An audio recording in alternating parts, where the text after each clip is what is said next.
I'm standing by with Stan Greene. He was the quarterback of the 1988 National Championship winning BC football team. We're, of course, talking the Renegade Hall of Fame. You're going to be inducted this year. When you got the call, how did it feel?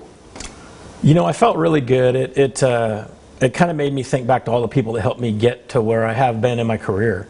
Honestly, the Pavlovich family locally has helped me and my family tremendously, and my stepdad, who, you know, brought me out on the football field at 8 years old, and I wouldn't say demanded, but, you know, put me in situations like 4th and 1, games on the line, you got to win, you know, Game 7 of the World Series in wiffle ball. So it was kind of, I felt really good and proud for those people that have been a part of my life.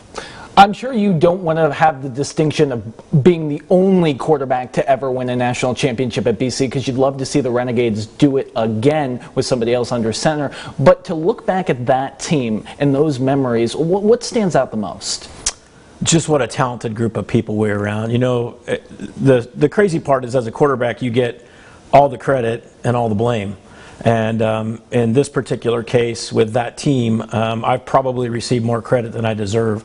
You know, we had some amazing players on that team. I think back to, you know, Everett Lampkins and Devon Edwards and Mick Thomas on defense, and Arthur Paul, Eddie Thomas in the defensive backfield, and we had 4 running backs. Gino Valpredo was one of our running backs, owns Luigi's. Incredible offensive line with Victor Pierce and Jeff Miller, and wide receivers, Lionel Sykes was our tight end, and Lindsey Collins and Bobby Blackman, and just surrounded by incredible players.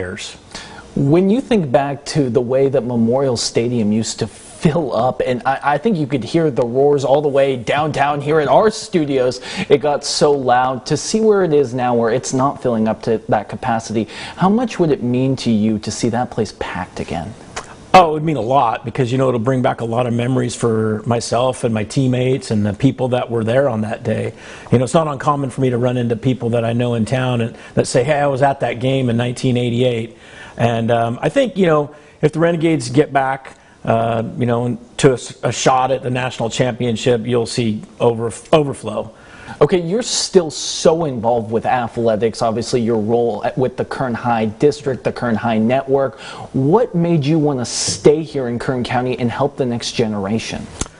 You know, so when I came back from Boston, my wife, who was my girlfriend at the time, was in nursing school at Cal State Bakersfield, and our goal was to stay here for a year. And, you know, I got into coaching, and she got comfortable in her job, and just a nice community. You know, we kind of take it on the chops a lot from people that don't live here, but this is a good place to live.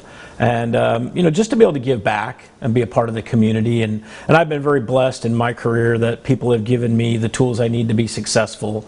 And in my current position, this is my 13th year in this job, you know, I'm not being told no when I ask for something. And just that support from the district on being able to recognize kids and, you know, being able to honor kids and all the programs that we've done, it's very nice.